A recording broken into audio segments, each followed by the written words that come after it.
सिद्धि मनन्ते मनिन्द्रिय मनुबमे मपत्थे सोखे मन वर्जम केवल पहो है निजिय दुन्नतिमिरं जिनं नमः वारहे अंगगीच्छा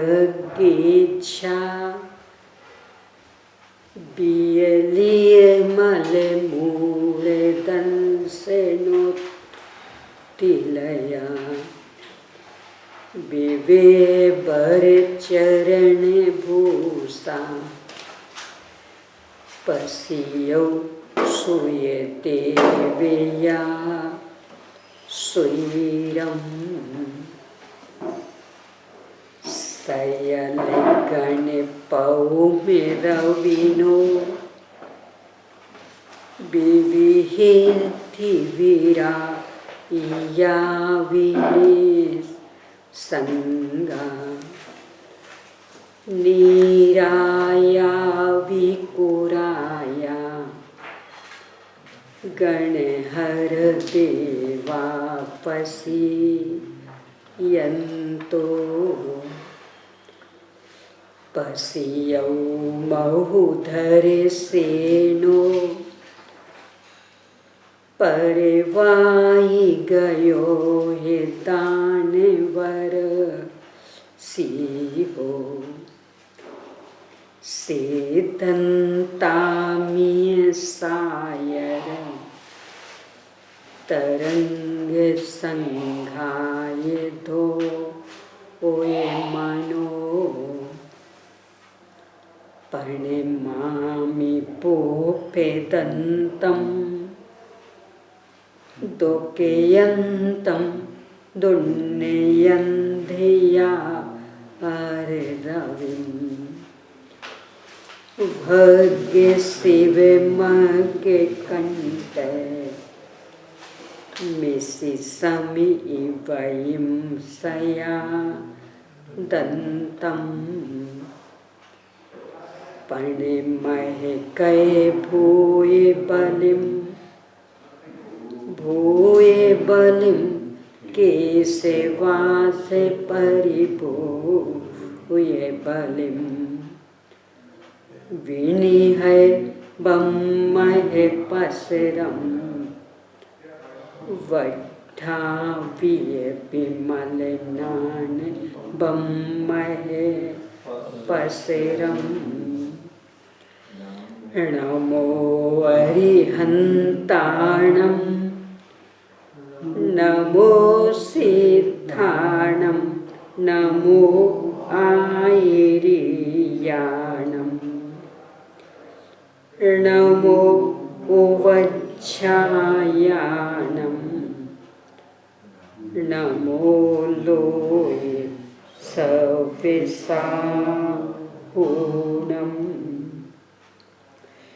ओम ह्रीं श्री अरहंत सिद्ध आचार्य उपाध्याय साधु पंच परमेष्ठिभ्यो नमो। आचार्य श्री धर सिंह स्वामी द्वारा प्रदत्त ज्ञान को लिपिबद्ध करने वाले आचार्य श्री पुष्पदंत भूतवली स्वामी द्वारा रचित षटखंडागम ग्रंथ, इसके पहले खंड जीवत्थान पर आचार्य श्री बीरसेन स्वामी द्वारा रचित धवला टीका के अंतर्गत 6 भागों में से पहले भाग यानी पहली पुस्तक पर अपनी चर्चा चल रही है। मंगलाचरण संबंधी विशिष्ट विवेचना के बाद में गुण स्थानों के अन्वेषण हेतु मैं मार्गना स्थानों को कहूँगा।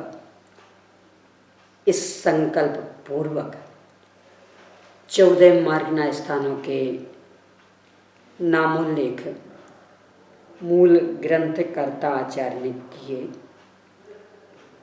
उनका मात्र परिभाषात्मक विश्लेषण टीकाकार आचार्य श्री ने किया। इसके बाद गुणस्थान और मार्गना स्थान के पर्यायवाची शब्द बताकर गुणस्थानों को 7 आदि 8 अनुयोग द्वारों द्वारा प्रतिपादन करूँगा। इस तरह का जब आचार्य ने संकल्प व्यक्त किया तो टीकाकार आचार्य श्री ने 7 आदि 8 अनुयोग द्वारों के क्रम के औचित्य की सिद्धि और अति संक्षेप में परिभाषात्मक विश्लेषण भी उनका किया। इसके बाद एक एक गुणस्थान का विवेचन करना प्रारंभ किया सत्य प्रोपना के आधार से। इस संदर्भ में कल अपनी चर्चा पहले गुणस्थान यानी कि मिथ्यात्व गुणस्थान पर हुई। आचार्य श्री ने उन भावों के साथ जीव द्रव्य को अवैध करके मिथ्या दृष्टि इस तरह से नामकरण करके प्रूपना की। निष्कर्ष इसका ये रहा कि अनादि से ही यह जीव मिथ्यात्व दशा में चल रहा है और मिथ्यात्व मतलब विपरीत मान्यता, उल्टा श्रद्धा, उल्टी ही प्रतीति, यानी स्वयं जो जीव वस्तु है शाश्वत ज्ञानानंद स्वभावी भगवान आत्मा, वह अनादि अनंत एक रूप विद्यमान और इसको इस रूप में स्वीकार नहीं करके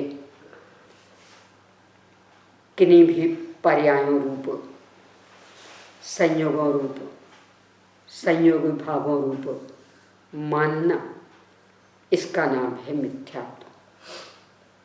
यह स्वाभाविक परिणमन नहीं है। मिथ्यात्व कर्म के उदय में होने वाला औपाधिक भाव है, विभाव भाव है। इसलिए आत्मोन्मुखी पुरुषार्थ द्वारा यह नष्ट हो सकता है। विपरीतता तो अनादि से ही चली आ रही है। शनि पंचेंद्रिय होने के बाद एकांत, संशय, विनय और अज्ञान रूप में भी गृहीत मिथ्यात्व नया चल पड़ता। इस जीव की पहचान बताते हुए लिखा कि जैसे पित्त ज्वरवान व्यक्ति को मीठा रस भी अच्छा नहीं लगता, इसी प्रकार मिथ्यात्व ज्वर से पीड़ित इस जीव को वास्तविक धर्म अच्छा नहीं लगता। यह वस्तु के वास्तविक स्वरूप का अश्रद्धान करता है, जैसा नहीं है वैसा मानता है और जैसा है वैसा मानने में इसका पुरुषार्थ नहीं चलता। अनादि से तो ये संस्कार चले ही आ रहे, जिन्हें यहाँ अनभिगृहित कहा। कुछ शनि पंचेंद्रिय होने के बाद नया भी ग्रहण कर लेता, जिसे यहाँ अभिगृहित कहा। और इन दोनों के बीच में कभी कभी संशय की स्थिति भी बन जाती है, डामाडोल रहता है, क्या माने, इन निर्णय नहीं कर पाता। उसे यहाँ संशयित मिथ्यात्व कहा है। इस तरह मिथ्यात्व नामक अनादि से चले आए इस पहले गुण स्थान का मात्र सत्य संबंधी प्ररूपण इस प्रकरण में किया गया है। शेष प्ररूपण आगे आने वाला है। यहाँ तो सबसे पहले संपूर्ण गुणस्थानों का सत्य संबंधी प्ररूपण अभिष्ट है। अब सासाधारण गुणस्थान का सत्य संबंधी प्ररूपण प्रारंभ हो रहा है। पेज नंबर 164 पर, जो ये हिंदी में 107 नंबर पड़ा है, इसके बाद से अब दूसरे गुणस्थान के कथन करने के लिए सूत्र कहते हैं। यानी अभी तक पहले गुणस्थान की चर्चा हुई, अब दूसरे गुणस्थान का सत अपेक्षा से निरूपण कर रहे हैं। शासन सम्मैथी, सामान्य से सासादन सम्यक दृष्टि जीव हैं, जो कि सत्प्रूपना की अपेक्षा वर्णन, इसलिए अस्तित्व की मुख्यता। सम्यक्त्व की विराधना को आसादन कहते हैं, यानी उसका तिरस्कार कर लेना, उसका अपमान करना, ये आसादन। जो इस आसादन से युक्त है उसे सासादन कहते हैं। स आसादन, स यानी साहित्य, आसादन विराधना, अपमान, तिरस्कार।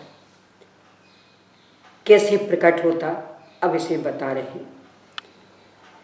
किसी एक अनंतानुबंधी कषाय के उदय से जिसका सम्यक दर्शन नष्ट हो गया है, किंतु जो मिथ्यात्व कर्म के उदय से उत्पन्न हुए मिथ्यात्व परिणामों को नहीं प्राप्त हुआ है, फिर भी मिथ्यात्व गुणस्थान के अभिमुख है, उसे सासादन कहते हैं।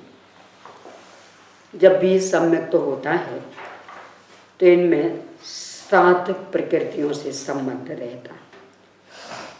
दर्शन मोहिनी संबंधित 3, यानी मिथ्यात्व, सम्यक मिथ्यात्व और सम्यक प्रकृति, और अनंतानुबंधी संबंधी क्रोध मान माया लोभ ही 4।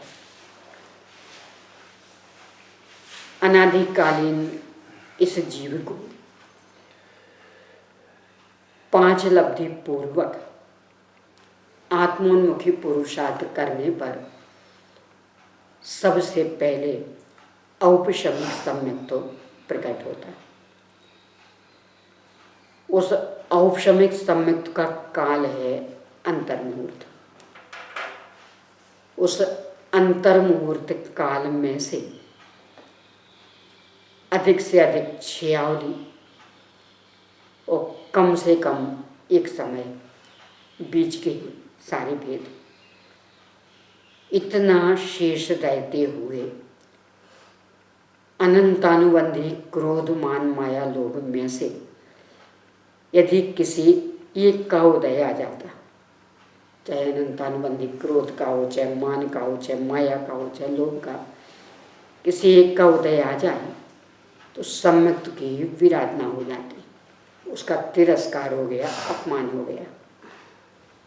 मिथ्या तो भी आया नहीं, क्योंकि दर्शन मोहिनी प्रकृतियों का उदय नहीं, तो मिथ्या तो आया नहीं और सम्यक तो रहा नहीं। ऐसी जो बीच वाली दशा वह नियम से मिथ्यात्व के सम्मुख है, मिथ्यात्व उसके नियम से आएगा, पर अभी नहीं आया है, उसका नाम है सासादन। यानी विपरीत अभिनिवेश 2 प्रकार का होता, एक मिथ्यात्व संबंधी और एक अनंतानुबंधी संबंधी। जहाँ मिथ्यात्व संबंधी विपरीत अभिनिवेश तो नहीं है अभी, पर अनंतानुबंधी संबंधी विपरीत अभिनिवेश है, और वह भी अनंतानुबंधी की किसी एक प्रकृति संबंधी, उसका नाम है साधारण संबंध। अब इस पर से शंका समाधान है, बहुत सुंदर शंका समाधान है, देखते हैं। अनंतानुबंधी संबंधी और मिथ्यात्व संबंधी, जो मिथ्यात्व की विपरीत अभिनिवेश, हाँ, तो दोनों में क्या अंतर है? अंतर अपन अपने ज्ञान में स्पष्ट नहीं कर सकते, इन्हें उल्टी मान्यता ही चल रही है। पर कर्म सापेक्ष देखें तो दूसरे गुणस्थान में मिथ्यात्व संबंधी उल्टी मान्यता नहीं है, अनंतानुबंधी संबंधी। अब क्या इन दोनों में अंतर होता है, अपने ज्ञान गोचर नहीं है। मूल में तो काल ही इसका अधिक से अधिक छियावली का मतलब एक सेकंड में संख्यात कोड़ा कोड़ी आवली। एक सेकंड? हाँ, एक सेकंड, यानी यदि सेकंड का कांटा ना हो ना तो पता ही नहीं लगे सेकंड कब हो गया। उस एक सेकंड में संख्यात कोड़ा कोड़ी मतलब 1 करोड़ में 1 करोड़ का गुणा करो तो जो गुणनफल आएगा वो संख्यात कोड़ा कोड़ी आवली।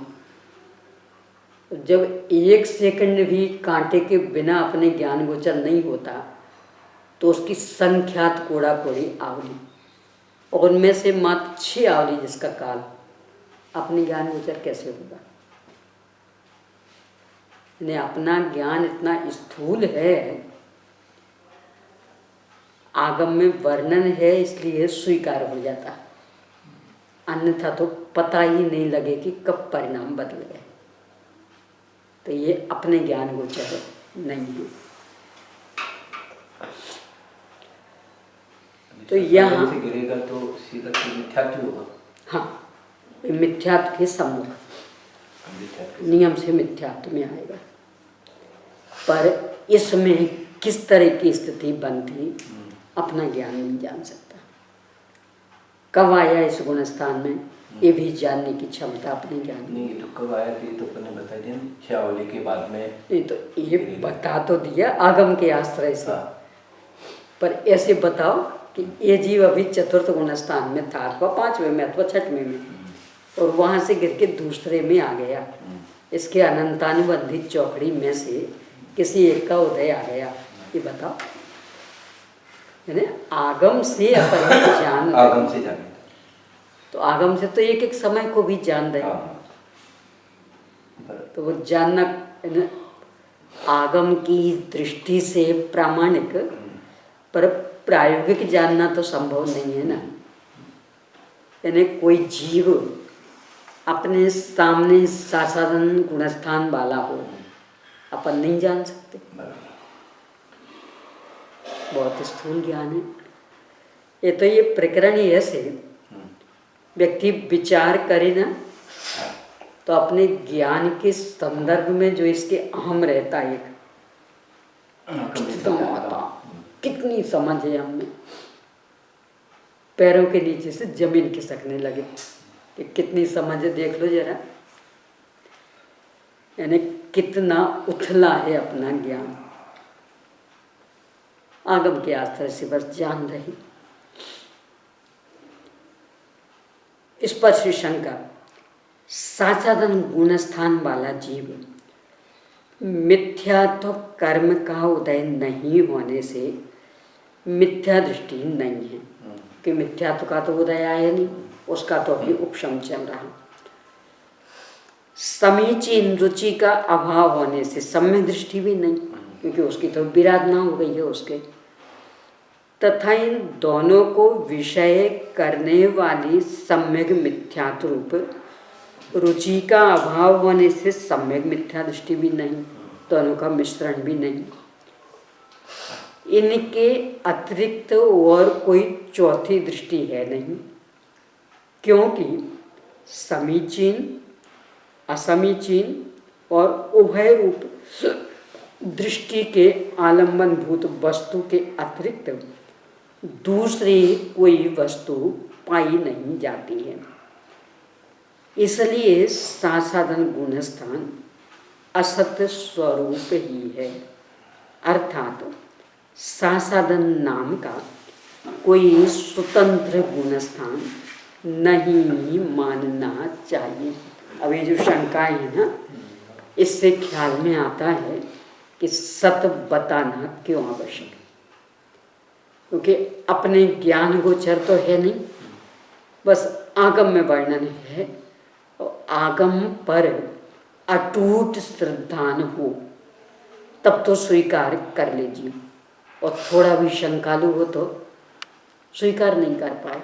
यहाँ भी यही स्थिति बन गई, शंका खड़ी कर रहा कि मिथ्यात्व में तो पूरा उल्टा श्रद्धान, सम्यक्त्व में सही श्रद्धान, सम्यक मिथ्यात्व में उल्टा और सही का मिश्रण। सासाधन में तो ये तीनों ही दशाएं नहीं, तो इसको आप अलग से एक गुणस्थान कैसे कह रहे हैं? बन ही नहीं सकता। ईशन का समाधान ऐसा नहीं है, क्योंकि सासाधन गुणस्थान में विपरीत अभिप्राय रहता है, इसलिए उसे असद दृष्टि ही समझना चाहिए। ने उल्टी मान्यता है, विपरीत अभिनिवेश है, इसलिए असद दृष्टि यानी असमीचीन दृष्टि समझना चाहिए। शंका, यदि ऐसा है तो इसे मिथ्या दृष्टि ही कहना चाहिए, सासाधन संज्ञा देना उचित नहीं। और आपने तो सासाधन सम्यक दृष्टि ऐसा कहा। समाधान नहीं, क्योंकि सम्यक दर्शन और स्वरूपाचरणी चारित्र का प्रतिबंध करने वाले अनंतानुबंधी कषाय के उदय से उत्पन्न हुआ विपरीत अभिनिवेश दूसरे गुणस्थान में पाया जाता है। यहाँ मूल में तो चारित्र शब्द ही दिया है, ये अनुवादक ने स्वरूपाचरण। बहुत समस्याएं हैं। मूल में स्वरूपाचरण नाम का कोई चारित्र नहीं होता, ये तो सम्यक चारित्र का लक्षण है। अब कौन बताए, किसको बताए? और मूल में है भी नहीं, अकेला चारित्र शब्द दिया है, जबरदस्ती जोड़ दिया, कोई औचित्य भी नहीं। तो स्वरूपाचरण चारित्र का प्रतिबंध करने वाली अनंतानुबंधी कषाय, किंतु मिथ्यात्व कर्म के उदय से उत्पन्न हुआ विपरीत अभिनिवेश वहाँ नहीं पाया जाता है, इसलिए उसे मिथ्या दृष्टि नहीं कहते हैं, किंतु सासाधन सम्यक दृष्टि कहते हैं। विशेषात विपरीत अभिनिवेश दो प्रकार का होता है, अनंतानुबंधी जनित और मिथ्यात्व जनित। उनमें से दूसरे गुणस्थान में अनंतानुबंधी जनित विपरीत अभिनिवेश ही पाया जाता है, इसलिए इसे मिथ्यात्व गुणस्थान से स्वतंत्र गुणस्थान माना है। क्या कहना चाह रहे हैं? अभिनिवेश, आग्रह, संकल्प, दृढ़ मान्यता, दृढ़ अभिप्राय। और अभिप्राय दो प्रकार का, एक तो मिथ्यात्व संबंधी और एक अनंतानुबंधी संबंधी। पहले मिथ्यात्व गुणस्थान में तो दोनों ही रहते, मिथ्यात्व संबंधी भी और अनंतानुबंधी संबंधी भी।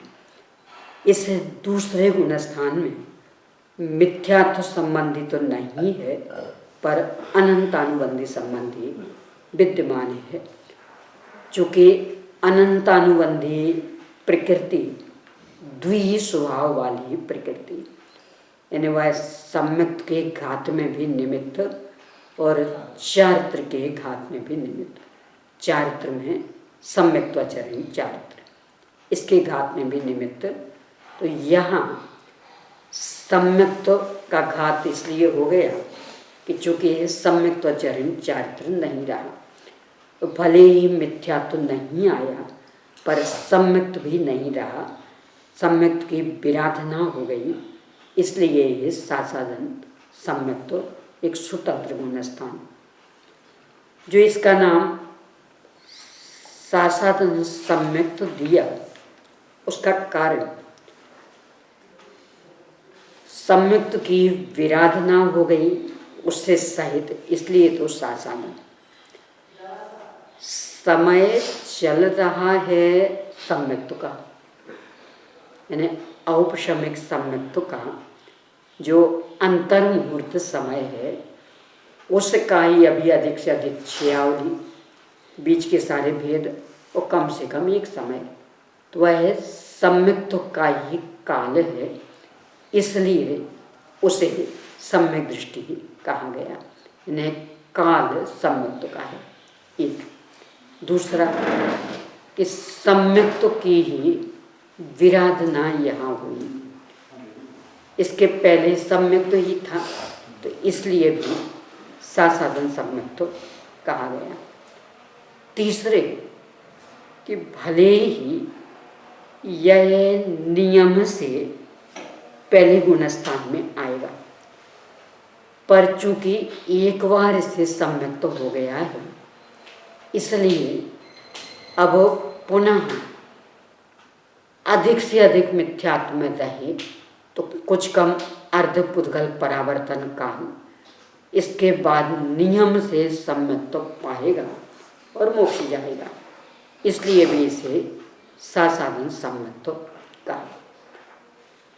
मिथ्यात्व जैसी विपरीतता यहाँ नहीं रही, एक बार वहाँ से हट गया मिथ्यात्व से, तो अब तो नियम से पुनः हटेगा, मुक्त होगा। विकृति कुछ कम हुई, इसलिए इसे एक देश जिन भी कहा गया। एक देश जिन यानी कुछ तो जीता, पूरा विपरीत अभिनिवेश नहीं जीता, पर मिथ्यात्व वाला विपरीत अभिनिवेश तो जीत लिया, इसलिए एक देश जिन भी नाम। तो चूंकि पहले सम्यक दृष्टि था, अभी सम्यक तो का ही काल चल रहा और आगे नियम से सम्यक को प्राप्त होगा, इसलिए इसे सम्यक दृष्टि कहा, पर अभी आसाधना कर दी, इसलिए सासाधन सम्यक दृष्टि। तो गिरा है तो नियम से फिर से ऊपर उठे जाएगा। नियम है मतलब भले अधिक से अधिक कुछ कम अर्धपुद्गल परावर्तन काल लग जाए, पर एक बार पहले गुणस्थान से निकल चुका तो नियम से अब निकलेगा आगे, इसलिए टोटल ने भी लिया है सम्यक औपसम्यक सम्यक का काल। कब किसको याद किया जाता? बड़े को याद किया जाए तो छोटे क्या मोक्षमा प्रकाशक अपन पढ़ रहे होते और फिर उसको याद करते कि धवल में भी ऐसा लिखा, तो ये तो उचित रहता।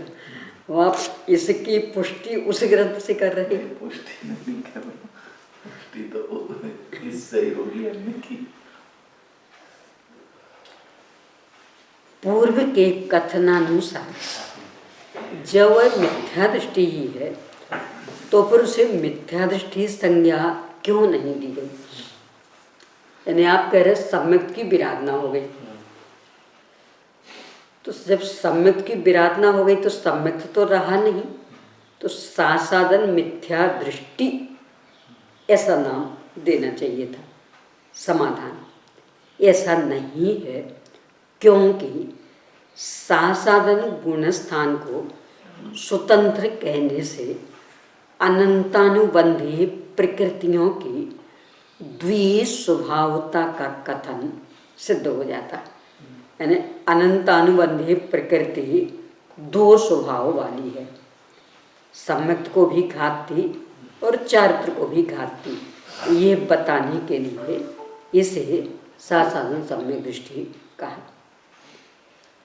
सासाधन गुणस्थान को स्वतंत्र मानने का फल जो अनंतानुबंधी की द्विस्वभावता बतलाई गई है, वह द्विस्वभावता दो प्रकार से हो सकती है। एक तो अनंतानुबंधी कषाय सम्यक्त और चारित्र, इन दोनों की प्रतिबंधक मानी गई है और यही उसकी द्विस्वभावता, यानी दोनों ओर ही ये काम करती। इसी कथन की पुष्टि यहाँ पर सासाधन गुणस्थान को स्वतंत्र मानकर की गई है। ये मूल में ये द्विस्वभावी प्रकृति दी क्या? क्योंकि द्विस्वभावी दिया ना, द्विस्वभाव प्रतिपादन फलत्वात्। क्योंकि चौथे में चारित्र मानते नहीं था, ये सिद्ध फल नहीं तो द्विस्वभाव का इस पर ये तो इसमें किसी को शंका नहीं, यानी ये तो सर्वमान्य। अब जो वो चारित्र नहीं माना वह तो संयमाचरण, सम्यक चारित्र के मूल में दो भेद, सम्यक्त्वाचरण और संयमाचरण। तो चौथे में सम्यक्त्वाचरण तो है, संयमाचरण नहीं, इस अपेक्षा से कहा चारित्र नहीं। पर चूंकि अनंतानुबंधी स्वयं द्विस्वभाव वाली, तो चारित्र का भी घात करती, तो जब इसका अभाव हुआ तो चारित्र प्रकट हुआ, वो सम्यक्त्वाचरण। दूसरे अनंतानुबंधी जिस प्रकार सम्यक्त्व के विघात में मिथ्यात्व प्रकृति का काम करती है, उस प्रकार वह मिथ्यात्व के उत्पाद में मिथ्यात्व प्रकृति का काम नहीं करती। इस प्रकार की द्विस्वभावता को सिद्ध करने के लिए सासाधन गुणस्थान को स्वतंत्र माना है। क्या कहना चाह रहे? पहला तो स्पष्ट कि इसका द्विस्वभाव, यानी सम्यक्त्व का भी घात करती और चारित्र का भी घात करती, ये द्विस्वभावता। दूसरा कि जिस तरह से सम्यक्त्व का घात ये करती, मिथ्यात्व को उस तरह से उत्पन्न नहीं करती। ये थोड़ा सा इसको और ऊपर के गुणस्थानों से समझें। जब अनंतानुबंधी की विसंयोजना करके सम्यक तो होता, विसंयोजना मतलब अनुरूप परिवर्तन, यानी अप्रत्यक्षानावरण आदि रूप परिवर्तन हो जाए अनंतानुबंधी परमाणु का। अब इसके बाद जब पुनः संयोजना होती तो जीव गिरते गिरते पहले गुणस्थान में आ जाता। वहाँ अनंतानुबंधी का उदय नहीं है अभी, पर मिथ्यात्व का उदय आया और पहला गुणस्थान हो गया। अनंतानुबंधी का इसके बाद उदय आएगा। तो ये दूसरा बिंदु कि मिथ्यात्व गुणस्थान हो गया और अनंतानुबंधी का उदय नहीं। तो उसमें भी समय भेद है, काल भेद है उसमें भी। हाँ, काल भेद है। यानी जब विसंयोजना के बाद नीचे गिरा तो पहले समय में मिथ्यात्व का उदय है, तो मिथ्यात्व गुणस्थान हो गया, पर अनंतानुबंधी का उदय अब नहीं है। तो अनंतानुबंधी के उदय बिना मिथ्यात्व हो गया। ये द्विस्वभाव था, यानी मिथ्यात्व दो प्रकार का हो गया। एक अनंतानुबंधी सहित वाला मिथ्यात्व और एक अनंतानुबंधी रहित वाला मिथ्यात्व। भले रहता है वो अल्पकाल के लिए, पर रहता है, तो ये द्विस्वभाव था। और पहले वाले में कि मिथ्यात्व नहीं हो तो भी यदि अनंतानुबंधी का उदय आ गया तो सम्यक्त्वचरण चारित्र नष्ट हो गया सम्यक तो नष्ट होकर के साधना में यानी विराधना में आ गया। दर्शन मोहिनी के उदय उपशम क्षय और क्षय उपशम से जीवों के साधन रूप परिणाम तो उत्पन्न होता नहीं है, जिससे कि साधन गुणस्थान को मिथ्या दृष्टि, सम्यक दृष्टि अथवा सम्यक मिथ्या दृष्टि कहा जाता है। तथा जिस अनंतानुबंधी के उदय से दूसरे गुणस्थान में विपरीत अभिनिवेश होता है, वह अनंतानुबंधी दर्शन मोहिनी का भेद न होकर चारित्र का आवरण करने वाला होने से चारित्र मोहिनी का भेद है। इसलिए दूसरे गुणस्थान को मिथ्या दृष्टि न कहकर साधन सम्यक दृष्टि कहा। बहुत सुंदर समाधान। प्रश्न ये था, जब विपरीत अभिनिवेश हो गया, सम्यक की विराधना हो गई, तो फिर साधन सम्यक दृष्टि ऐसा क्यों कह रहे? साधन मिथ्या दृष्टि ऐसा कहना चाहिए था। समाधान ये दे रहे कि दर्शन मोहिनी की 4 दशाएं। आपको याद आ रहा हो, 2 दिन पहले अपन ने कर्मों की दशाएं देखी थी, तो उसमें अकेला एक मोहिनी कर्म ऐसा था कि जिसकी 4 दशाएं होती, उदय, उपशम, क्षय और क्षय उपशम। मोहिनी का एक भी दर्शन मोहिनी, तो इसकी भी 4 दशाएं, उदय, उपशम, क्षय, क्षय उपशम। ये जो दूसरा गुणस्थान है, इसमें दर्शन मोहिनी की इन 4 दशाओं में से कोई सी भी दशा नहीं है। उपशम का काल है, पर अनंतानुबंधी का उदय आ गया, इसलिए उपशम नहीं कह सकते। उदय तो आया नहीं है, क्षय हुआ नहीं, क्षय उपशम हुआ नहीं। तो चूंकि दर्शन मोहिनी की इन 4 दशाओं में से यहाँ कोई सी भी दशा नहीं है, इस कारण से इसे मिथ्या दृष्टि अथवा सम्यक दृष्टि नहीं कह सकते। यानी उदय होता तो मिथ्या दृष्टि कहते, क्षय या क्षयोपशम या उपशम होता तो सम्यक दृष्टि कहते। यहाँ कोई भी नहीं स्थिति, इसलिए न मिथ्या दृष्टि कह सकते न सम्यक दृष्टि कह सकते। तो फिर क्या कहेंगे? साधन सम्यक दृष्टि, कि सम्यक की विराधना हो गई। तो फिर सम्यक दृष्टि क्यों? क्योंकि काल चल रहा है सम्यक का, सम्यक की विराधना तो हो गई, पर काल चूंकि सम्यक का चल रहा है, इसलिए साधन सम्यक दृष्टि ही कहेंगे। प्रश्न है क्या? हाँ, वो अनुराधा जी कुछ बोला। जय जी।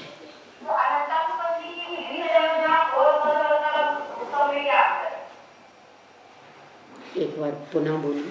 पुनः आप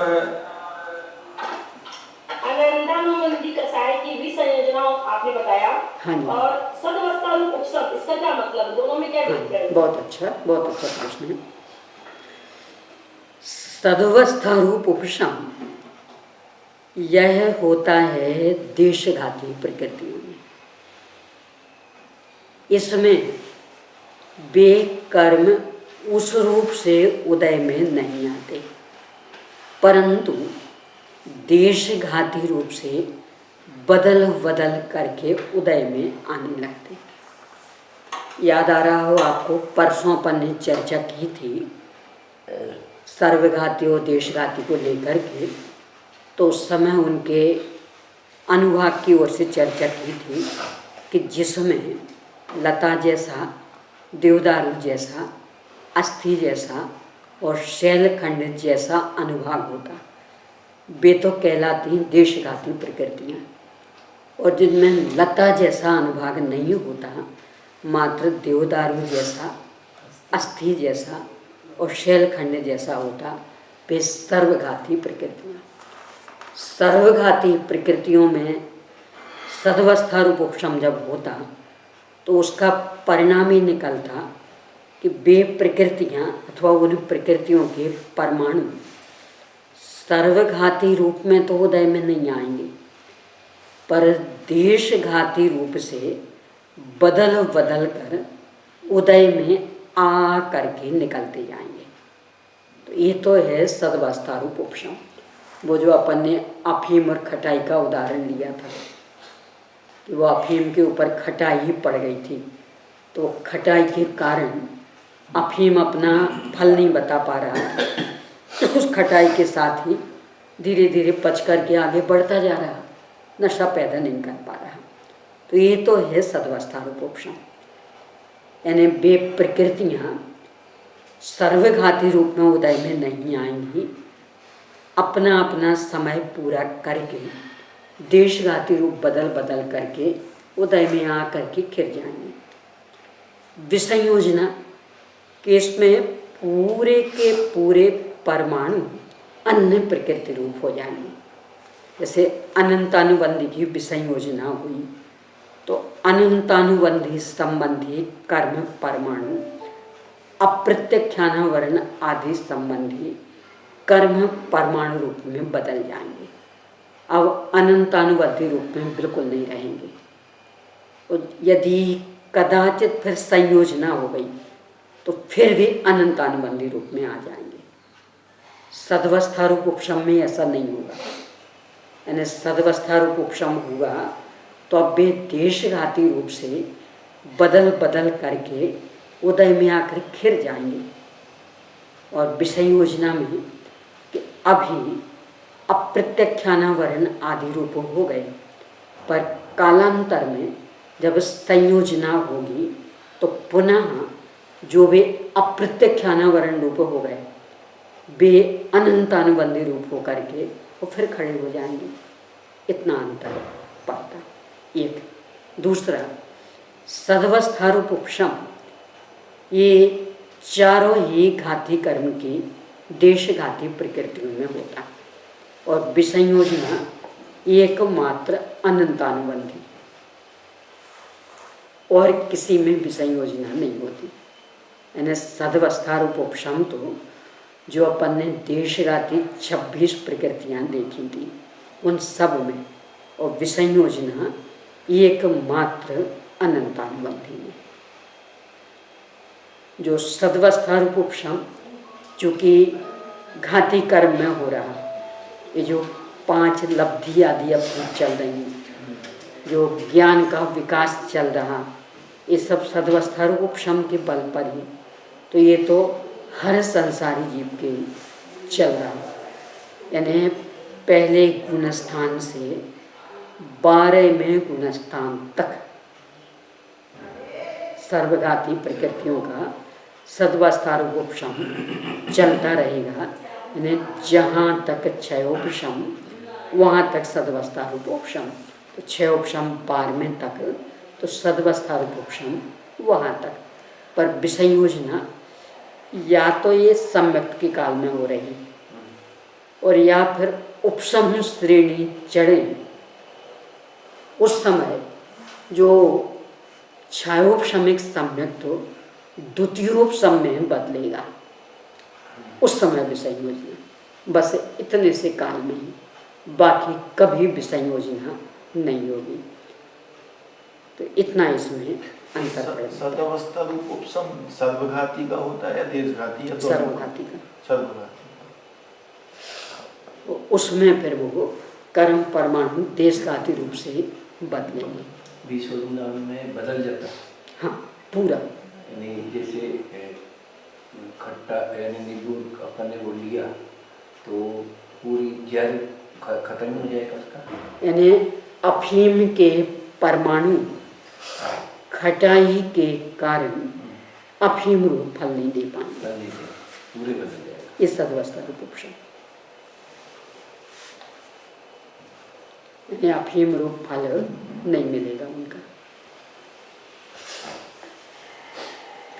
विसंयोजना क्वचित कदाचित मात्र औपशमिक सम्यक्त्व में, और जो सद्वस्था रूप उपशम ये तो सभी देशघाती प्रकृतियों में, तो 12वें गुण स्थान तक चलता है, इतना अंतर। और चलिए,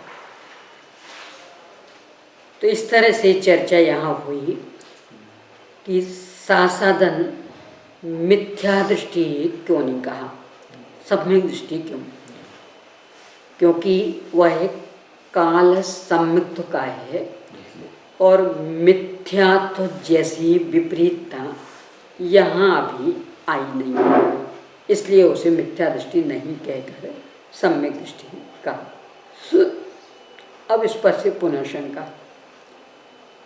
अनंतानुबंधी सम्यक्त्व और चारित्र इन दोनों का प्रतिबंधक होने से उसे उभय रूप यानी सम्यक चारित्र मोहिनी संज्ञा देना न्याय संगत है कि दोनों को रोकती है तो दोनों रूप इसका नाम हो।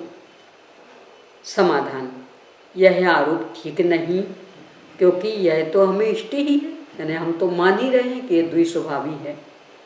अर्थात अनंतानुबंधी को सम्यक्त्व और चारित्र इन दोनों का प्रतिबंधक माना ही है, तो ये तो हमें स्वीकार है, तो यह आरोप लगाना उचित नहीं है। फिर भी परमागम में मुख्य नय की अपेक्षा इस तरह का उपदेश नहीं दिया है, यानी कहेंगे उसे यही कि सम्यक्त्व की घातक, पर चूंकि सम्यक्त्व शब्द द्व्यर्थक यानी सम्यक दर्शन और सम्यक्त्वाचरण चारित्र, तो दोनों अर्थ इसमें गर्भित हो गए कि सम्यक्त्व की भी घातक और चारित्र की भी घातक। तो पूरा इतना बड़ा नाम कि सम्यक्त्व चारित्र मोहिनी, ये तो नहीं मिलेगा आगम में, तथापि ये दोनों का घात करती है, ये हमें बात स्वीकृत है, इसलिए शंका के लिए अवसर नहीं है। मुख्य नहीं की अपेक्षा इन्हें अलग से आप कहें कि आप लिखा बताइए कि अनंतानुबंधी सम्यक्त्व चारित्र मोहिनी ही प्रकृति है, ये नहीं बता सकते, ऐसा लिखा नहीं मिलेगा, तो ये मुख्य है। सासादन गुणस्थान विवक्षित कर्म के अर्थात दर्शन मोहिनी के उदय उपशम क्षय और क्षयोपशम के बिना उत्पन्न होता है, इसलिए वह पारिणामिक है। सासादन जो सम्यक दृष्टि वह है सासादन सम्यक दृष्टि। अभी यहाँ भाव की चर्चा कि इस दूसरे गुणस्थान में भाव कौन सा, तो कहा पारिणामिक। पर एक कौन सा पारिणामिक, तो परम पारिणामिक वाला पारिणामिक नहीं, वह तो हर गुणस्थान में विद्यमान, यानी जीवत्व तो पारिणामिक, चेतनता, शाश्वत ध्रुव स्वभाव, तो वह तो हर गुणस्थान में। ये वाला पारिणामिक है, इस सापेक्षिक, यानी इस प्रकरण में कर्म मतलब दर्शन मोहिनी कर्म, और चूंकि पारिणामिक की परिभाषा ये कि कर्म के उदय उपशम क्षय क्षयोपशम रूप दशाओं से रहित भाव को पारिणामिक कहते। इस प्रकरण में कर्म यानी अकेला दर्शन मोहिनी, तो इस दूसरे गुणस्थान में दर्शन मोहिनी का ना तो उदय है, ना उपशम है, न क्षय है, न क्षयोपशम, इसलिए है पारिणामिक भाव। यानी ये इस प्रकरण में खास ध्यान रखना पड़ेगा कि इस प्रकरण में कर्म यानी 8 कर्म नहीं, कर्म यानी अकेला दर्शन मोहिनी। तो चूंकि यहाँ दर्शन मोहिनी की चारों दशाओं में से कोई भी दशा नहीं, इसलिए पारिणामिक कहा। वैसे देखेंगे तो अनंतानुबंधी का उदय है, इसलिए औदिक कहेंगे। पर इस प्रकरण में चारित्रमोहिनी कर्म की अपेक्षा चर्चा ही नहीं, यानी पहले से चौथे गुण स्थान तक एक दर्शन मोहिनी ही कर्म। क्यों? क्योंकि वही बलवान, जब तक वह विद्यमान तो अन्य में कुछ अंतर ही नहीं पड़ना। देखो लोक में ऐसा होता है ना, अपन बाहर खड़े हैं सड़क पर, मेन गेट बंद है, तो सबसे पहले मान लो, और अंदर के भी बंद हैं, पर अपन बाहर खड़े, तो सबसे पहले किस दरवाजे को खोलने का प्रयास करेंगे अथवा खुलवाने का प्रयास करेंगे? क्यों? वो प्रवेश द्वार को बोलते, यानी उसके बिना अंदर जा ही नहीं सकते। तो अब कोई कहे कि सब अंदर का वो जो अंतिम वाला है ना, वो तो खुल गया, अरे उससे क्या लेना देना आप? वो खुला कि नहीं खुला अभी उसका कुछ महत्व ही नहीं। अभी तो जो ये बंद है, तो जब तक ये नहीं खुलता तब तक हम अंदर जा ही नहीं सकते। तो अंदर के कौन कौन से खुल गए, कौन कौन से नहीं खुले, इसकी चर्चा का कोई औचित्य नहीं। बस ऐसे ही यहाँ कि दर्शन मोहिनी जब तक विद्यमान, तब तक अन्य कर्मों पर कुछ भी असर नहीं पड़ना। इसलिए अन्य कर्म हैं कि नहीं, उनकी चर्चा का यहाँ कोई औचित्य नहीं। तो पहले से चौथे गुण स्थान तक मात्र दर्शन मोहिनी कर्म ही कर्म। दूसरे गुण स्थान में उसकी कोई भी दशा नहीं, उदय उपशम क्षय क्षय उपशम कोई भी दशा नहीं, इसलिए दूसरे गुण स्थान में पारिणामिक भाव माना। अब बोलिए समय सार से पूरा मेल खा रहा कि नहीं खा रहा? वहाँ भी यही कहते कि दोस्तों बस एक मिथ्या, तो दूसरे गुण स्थान में एक भाव माना जाएगा पारिणामिक इस अपेक्षा से। हाँ। तो समय सार में भी यही कहते, बस दोस्त तो अकेला मिथ्यात्व, और मिथ्यात्व तो गया तो साही मुक्ति, वो तो मुक्त हो गए। यानी बाकी अभी कितने कुछ हो तो भी मुक्ति मुक्त हो गए। और यहाँ भी यही कह रहे कि पहले से चौथे गुण स्थान तक कर्म यानी एक दर्शन मोहिनी, बाकी की चर्चा ही नहीं करनी। क्यों? क्योंकि इसके रहते बाकी का कुछ महत्व नहीं। ये जाए तो बाकी को फिर नष्ट करने की दिशा में पुरुषार्थ हो सकता है। जब तक ये नहीं गया तो बाकी को नष्ट करने की दिशा में कोई पुरुषार्थ संभव नहीं, इसलिए हम उनको गौण कर रहे हैं। तो यहाँ तो बस कर्म यानी दर्शन मोहिनी, और चूंकि इस दूसरे गुण स्थान में उसकी कोई भी दशा नहीं, इसलिए दूसरे गुण स्थान में पारिणामिक सापेक्ष कथन। तो सासाधन गुणस्थान विवक्षित कर्म के, विवक्षित यानी दर्शन मोहिनी के, दर्शन मोहिनी के उदय उपशम क्षय और क्षय उपशम के बिना उत्पन्न होता है। यानी यहाँ दर्शन मोहिनी की इन चार दशाओं में से कोई सी भी नहीं, इसलिए वह पारिणामिक है। सासाधन जो सम्यक दृष्टि, वह है सासाधन सम्यक दृष्टि, यानी सम्यक की विराधना हो गई पर काल चल रहा सम्यक्त्व का, मिथ्यात्व का उदय नहीं आया, इसलिए सासाधन सम्यक दृष्टि। अब इस प्रश्न का सासाधन गुणस्थान विपरीत अभिप्राय से दूषित है, इसलिए उसके सम्यक दृष्टिपना कैसे बन सकता? यानी आप कह रहे अनंतानुबंधी चौकड़ी में से किसी एक का उदय आ गया, इसलिए उसके विपरीत अभिनिवेश हो गया, तो उससे तो वो दूषित हो गया, तो आप सम्यक दृष्टि कैसे कह रहे हैं?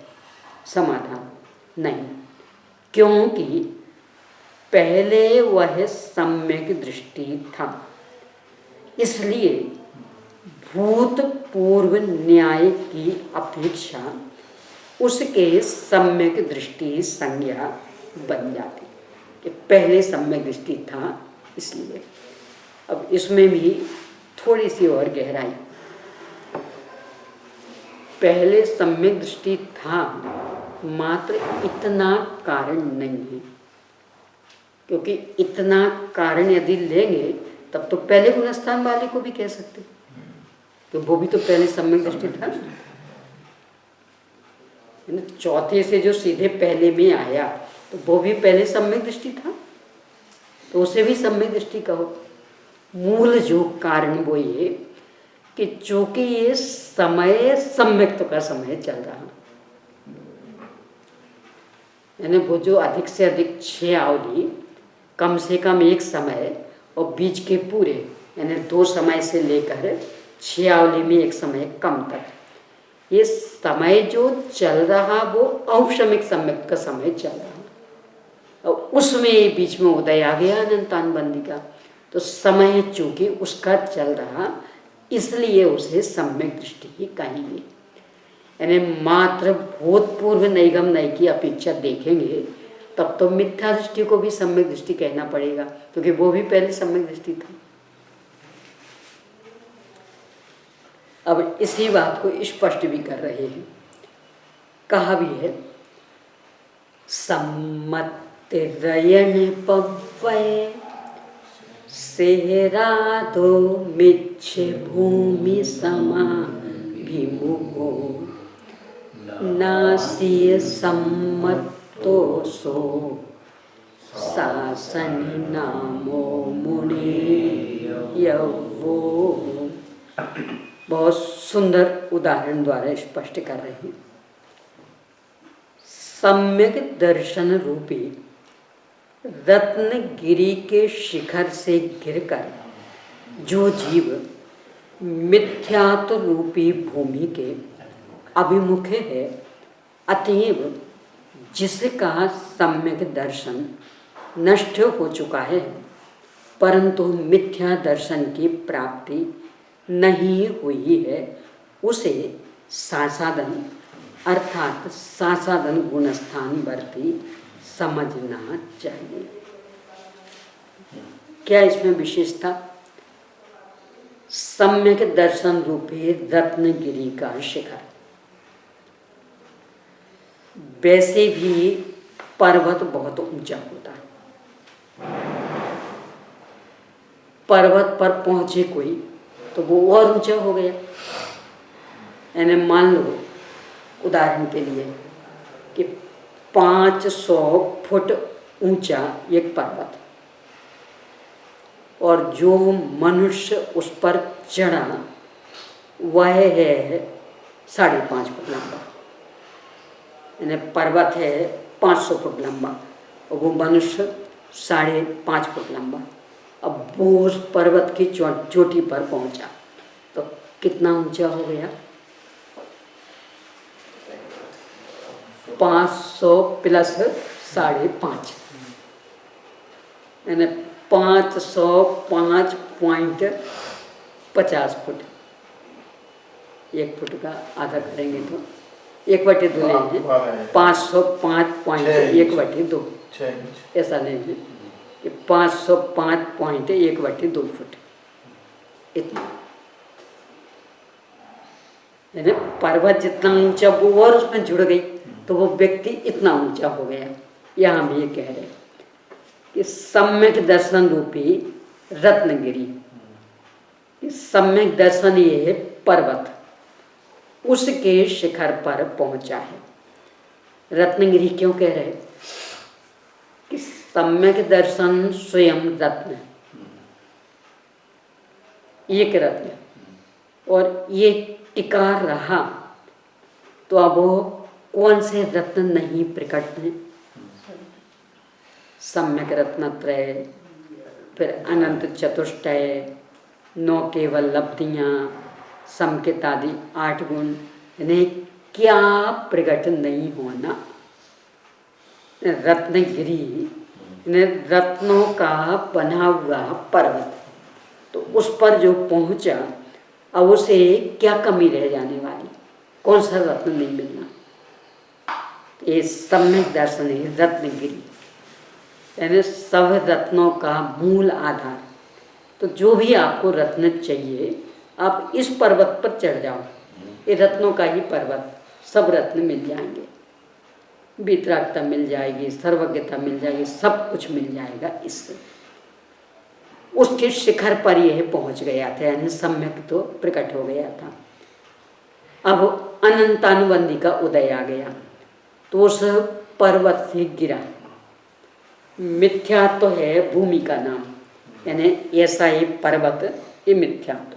तो यहाँ से गिर गया, वो यहाँ अभी आया नहीं, तो ये बीच वाली दशा ये है साधन सम्यक।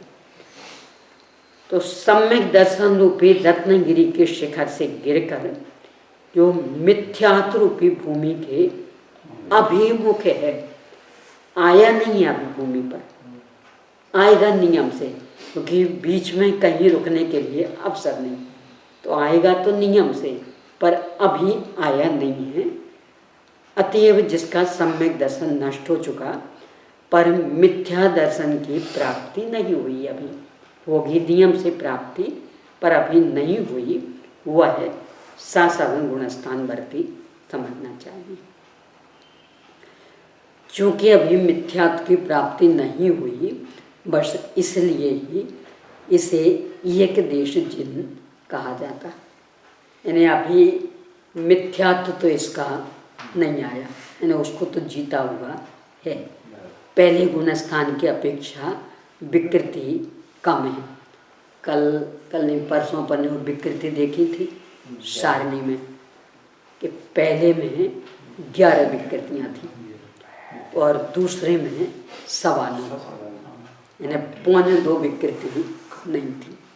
तो इस अपेक्षा से एक देश चिन्ह मूल जो इस गाथा में सम्यक्त को रत्नगिरी की उपमा दी, ये बहुत गंभीर है। यानी लौकिक मनोविज्ञान एक दिन पहले भी अपन ने चर्चा की है। व्यापारी वर्ग सामान बेचने के लिए कुछ स्कीम आयोजित करते, ये खरीदोगे तो ये मुफ्त में, यानी निरमा के एक पैकेट पर एक पेन मुफ्त में।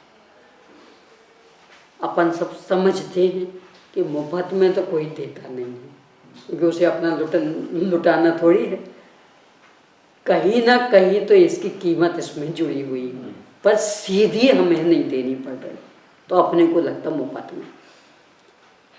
अब इतनी सी चीज भी यदि मुफ्त में मिल रही हो, और मुफ्त में मतलब वो काल्पनिक, यानी अपना मन भी ये कह रहा कहीं ना कहीं इसमें कीमत जोड़ी गई है, बिल्कुल मुफ्त में तो नहीं, तो भी लगता है कि मुफ्त में तो कितनी चीजें ले आते। एक सामान्य सा पेन भी मिलता हो मुफ्त में तो भी, और क्या तर्क देंगे, अरे सब निरमा खराब थोड़ी होना, कोई वो दूध जैसी चीज थोड़ी है, कोई वो सब्जी जैसी चीज थोड़ी कि सड़ जाएगी, वो तो हमेशा काम में यानी रखे रहेंगे। 2, 4, 6, 8 और बड़ी स्कीम और बड़ा कोई पुरस्कार मिल रहा हो तब तो कहनी क्या, यानी पेन जैसी भी साधारण चीज मुफ्त में हो तो भी 2-4 पैकेट खरीद लेंगे, कहाँ भाग जाते, हमेशा लगते ही, और ये पुरस्कार थोड़ी हमेशा मिलता, पेन हमेशा थोड़ी मिलने, तो अभी मुफ्त में मिल रहा है तो अभी खरीद लो। और कदाचित उस पर ही फिर ड्रग कूपन भी हो, फिर तो कहने क्या, जबकि पक्का पता कि कूपन खरीद रहे हैं हजारों क्या लाखों, और ड्रग सिस्टम से होना है चुनाव, तो निकलेगी तो 10-20 कोई, सबको थोड़ी निकलना, तो भी कदाचित हमारी निकल आई तो इस भरोसे पे खरीद लेंगे। यहाँ क्या कह रहे आचार्य श्री, ये लकी ड्रा नहीं है, ये तो हर एक को ये पता अपने यहाँ ड्रा सिस्टम से किया गया चुनाव जुआ माना जाता। सुनना ध्यान से, किसी भी चीज का निर्णय ड्रा सिस्टम से करना इन्हें जुआ खेलने का पाप। क्यों? और हमारी योग्यता कोई मायने नहीं रखती।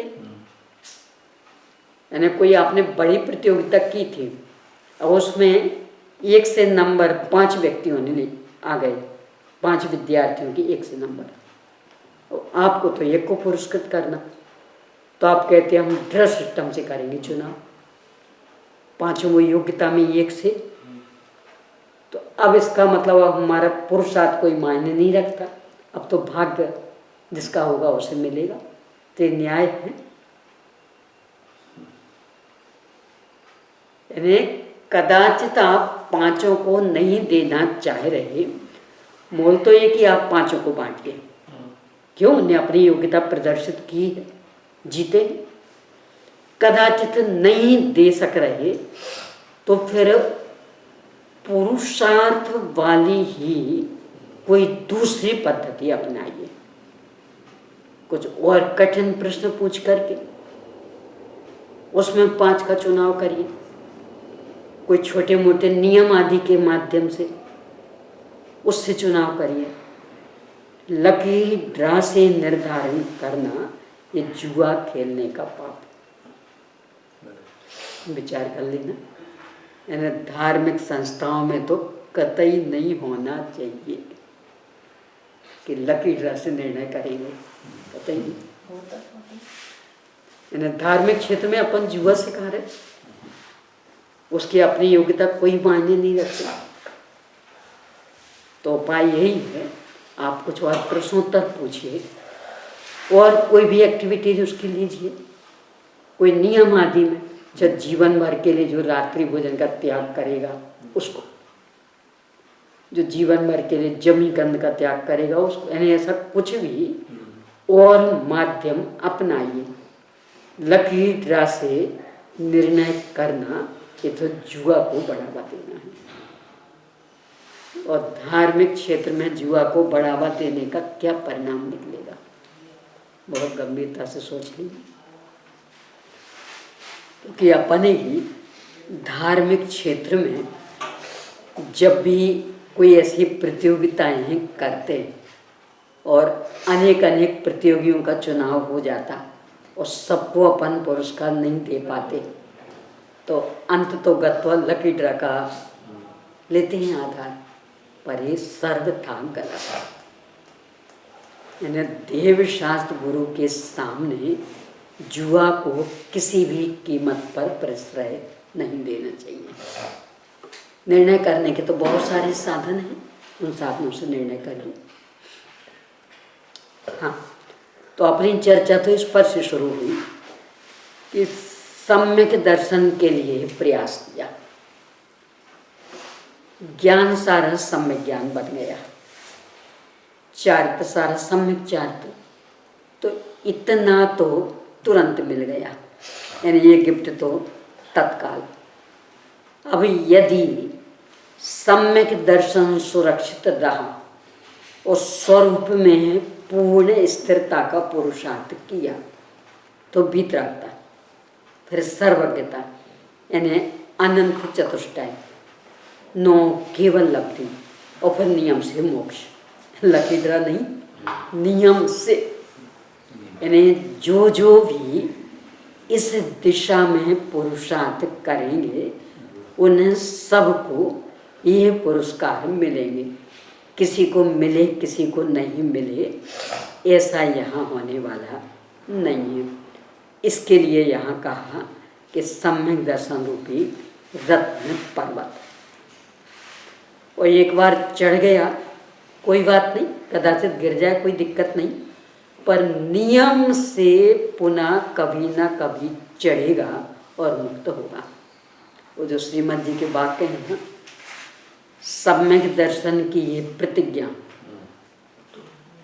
कि मुझे करने वालों सोच विचार के करना, यदि तुमने मुझे प्रकट कर लिया तो मेरी ये प्रतिज्ञा है कि मैं मोक्ष माल में बिठा कर के ही रहूँगा, बीच में छोड़ने वाला नहीं।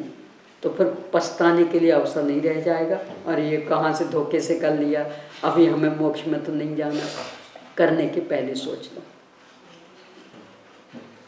इस सम्यक तो हुआ तो नियम से मोक्ष दशा मिलेगी।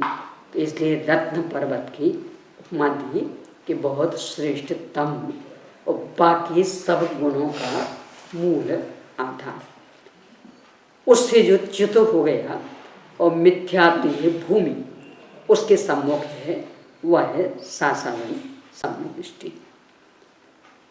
इस तरह से दूसरे गुणस्थान संबंध ही सत्य रूपना संपन्न हुई। और कुछ प्रश्न है क्या?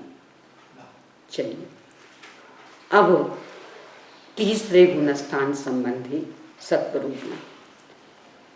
अब सम्यक मिथ्या दृष्टि गुणस्थान के प्रतिपादन करने के लिए सूत्र कहते हैं सम्मा मिच्छा इत्थि।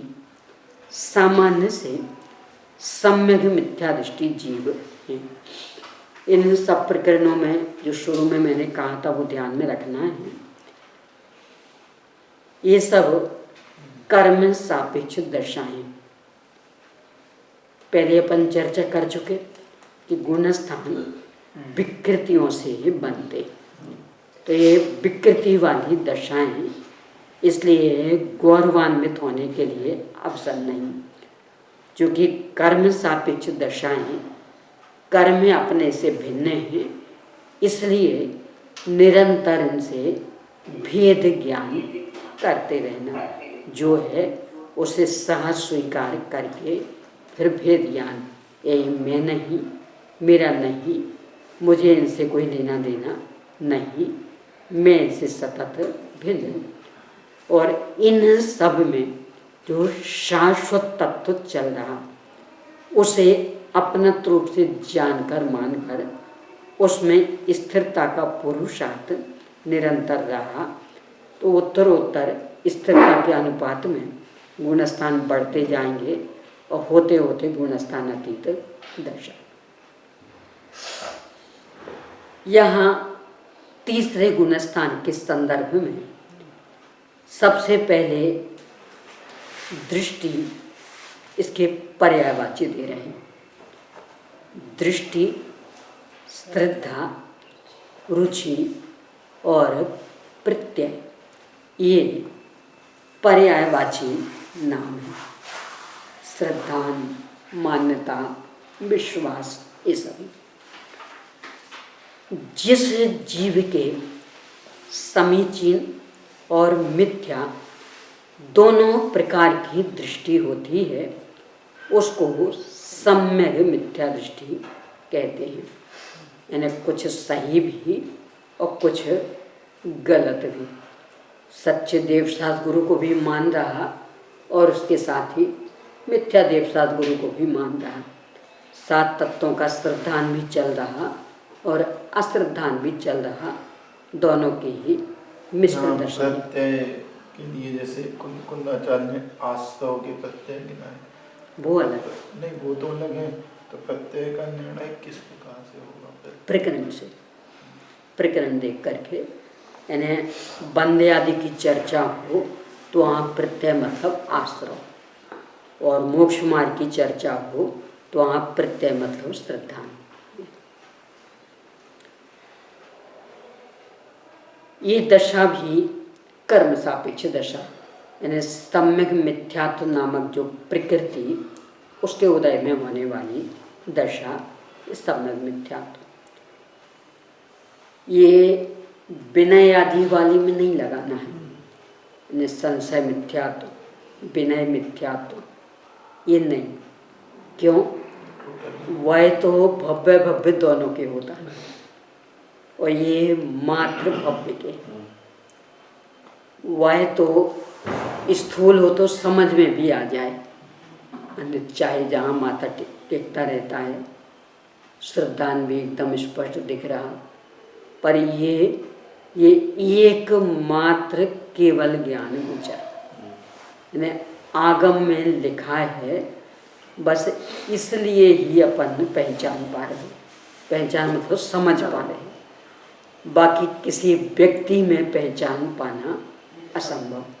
तो सम्यक मिथ्यात्व दशा मतलब विनय मिथ्यात्व अथवा संशय मिथ्यात्व, इस वाली दशा नहीं समझना। उनमें और इसमें आकाश पाताल जैसा अंतर, यह नियम से भव्य, नियम से कालांतर में मुक्त होगा, और उन मिथ्यात्व वालों का कोई ठिकाना नहीं है। यहाँ जो चल मल अगाड़ दोष लगते वो लेना चाहिए क्या चीज? चल मल अगाड़ दोष जो लगते नहीं, वो नहीं। वो तो क्षय उपशमिक सम्यक, ये चल मल अगाड़ दोष वाले नहीं। यहाँ तो सम्यक और मिथ्यात्व दोनों का मिश्रण।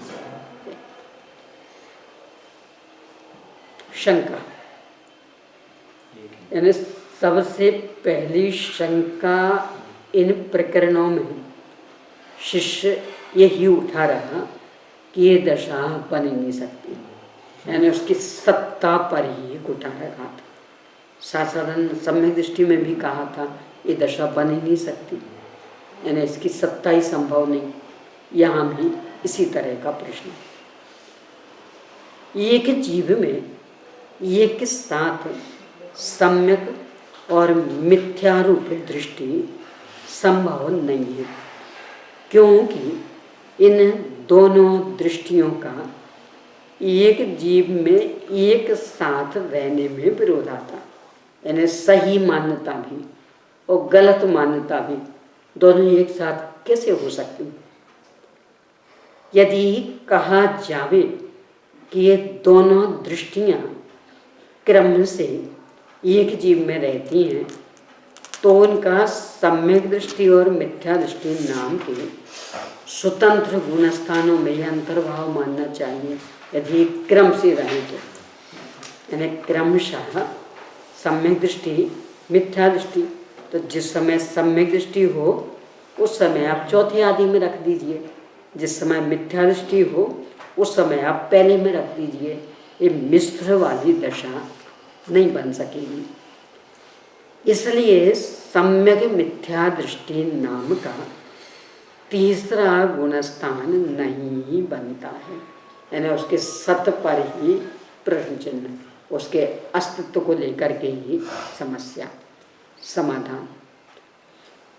युगपत समीचीन और असमीचीन श्रद्धा वाला जीव सम्यक मिथ्या दृष्टि है, हम ऐसा मानते हैं, और ऐसा मानने में विरोध भी नहीं आता है, क्योंकि आत्मा अनेक धर्मात्मक है, इसलिए उसमें अनेक धर्मों का सह अनुवस्थान लक्षण विरोध असिद्ध है।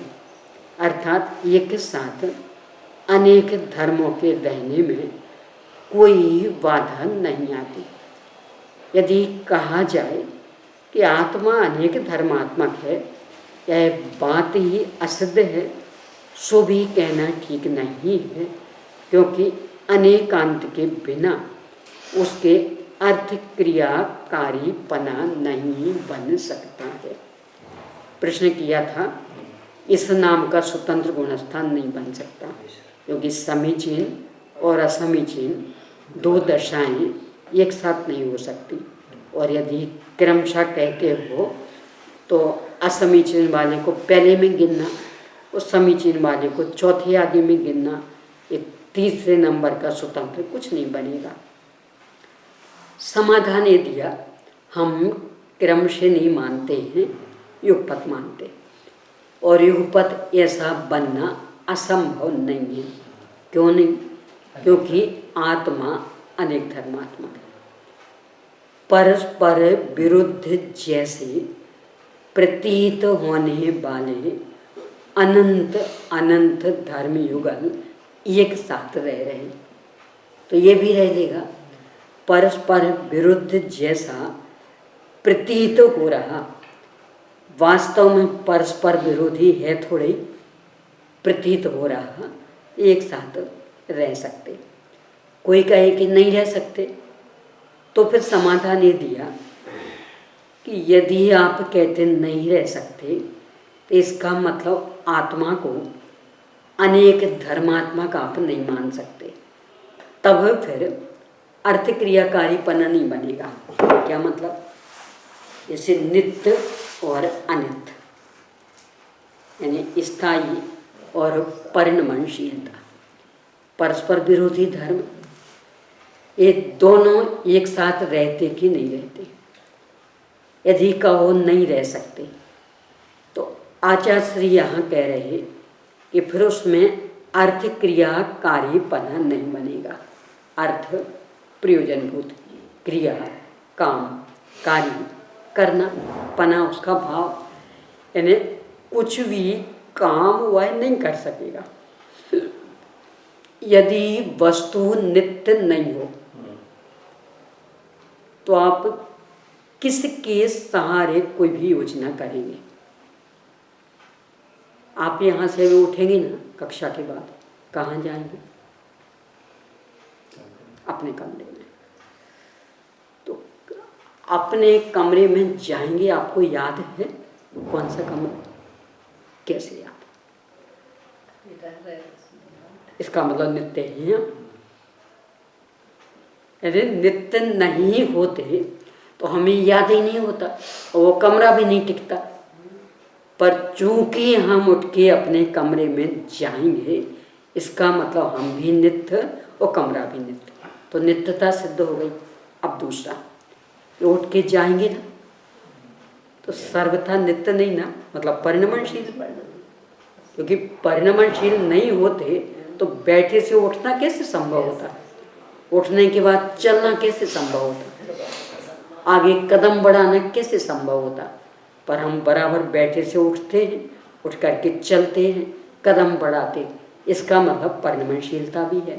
तो स्थायित्व और परिणमनशीलता यानी नित्यता और अनित्यता सुनने में तो लगते हैं कि जैसे परस्पर विरोधी हो, कि जो नित्य होगा वो अनित्य कैसे, जो अनित्य होगा वो नित्य कैसे? पर देख लो आप, है कि नहीं? यानी दोनों एक साथ हर वस्तु में रह रहे कि नहीं रह रहे, और एक साथ रह रहे इसलिए इतना सब कार्य कर लेते हैं अपन।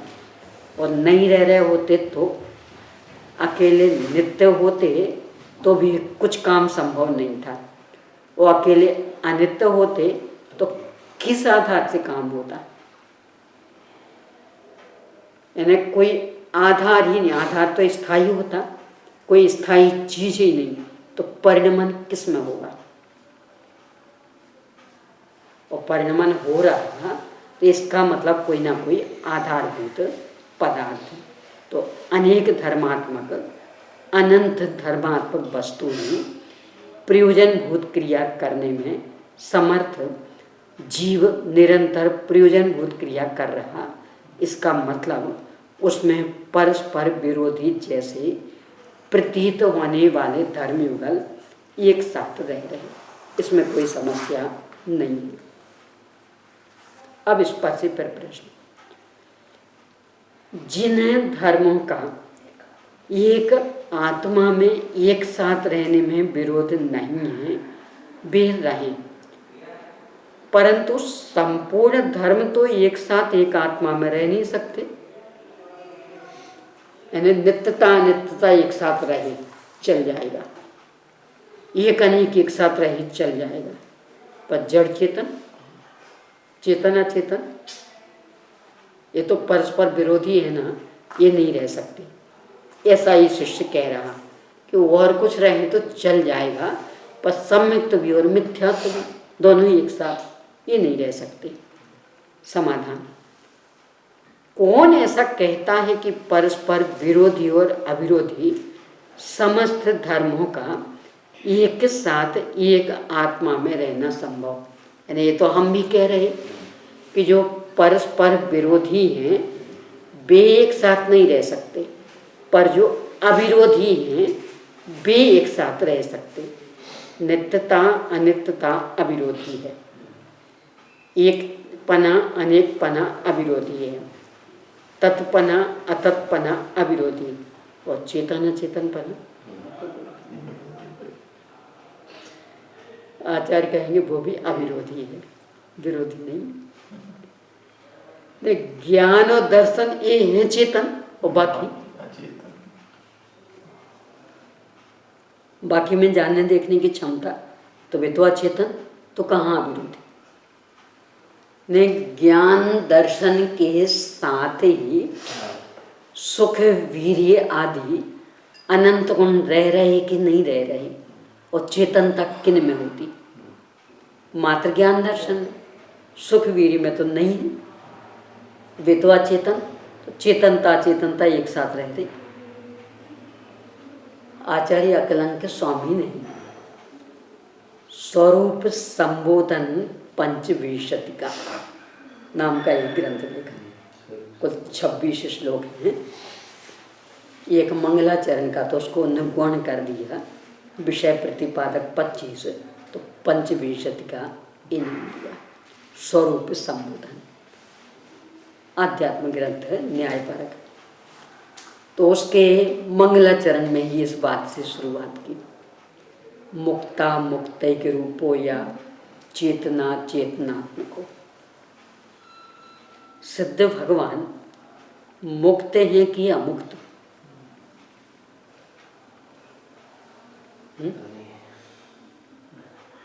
सिद्ध भगवान मुक्त हैं कि अमुक्त? मुक्त नहीं है, अमुक्त। कैसे हैं अमुक्त? मुक्त तो यहाँ से संसार से छूट गए और उनके गुण वगैरह सारे सब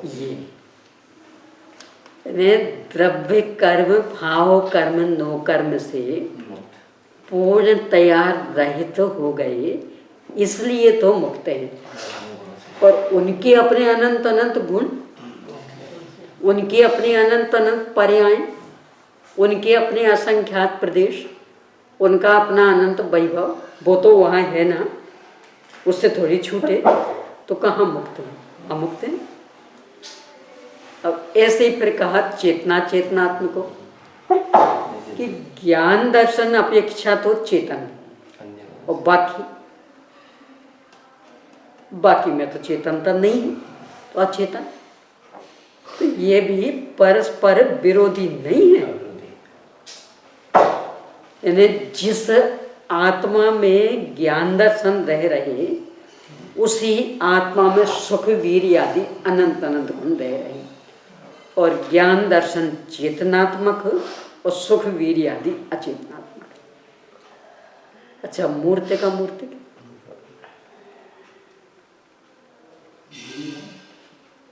विरोधी अविरोधी? अविरोधी। कैसे?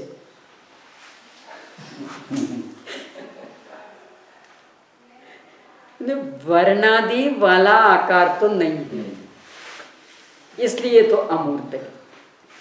परंतु अपने असंख्यात प्रदेशों का कोई आकार नहीं है, ऐसा थोड़ी है। ज्ञानाकार है, व्यंजन पर्याय है, यहाँ लें तो शरीराकार, सिद्ध भगवान में लें तो किंचित न्यून शरीराकार, तो कहाँ सर्वथा अमूर्तिक? ज्ञायक ज्ञेयाकार, ज्ञानाकार, तो ज्ञानाकार हैं इसलिए मूर्तिक, पर वर्णादि वाला आकार नहीं है इसलिए अमूर्त।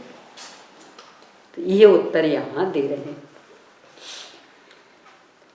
परस्पर विरोधी और अविरोधी समस्त धर्मों का एक साथ एक आत्मा में रहना संभव है, ऐसा कौन कह रहा है? यानी ये तो हमने कहा नहीं, जो एक साथ रह सकते हैं, हम तो उनकी ही चर्चा कर रहे हैं। यदि संपूर्ण धर्मों का एक साथ रहना मान लिया जावे, तो परस्पर विरुद्ध चैतन्य अचैतन्य, भव्यत्व अभव्यत्व आदि धर्मों का एक साथ एक आत्मा में रहने का प्रसंग आ जाएगा। अब यहाँ अचैतन्य मतलब जड़ता, यानी स्पर्श गंध बढ़ने वाली, तो ये एक साथ नहीं रह सकते।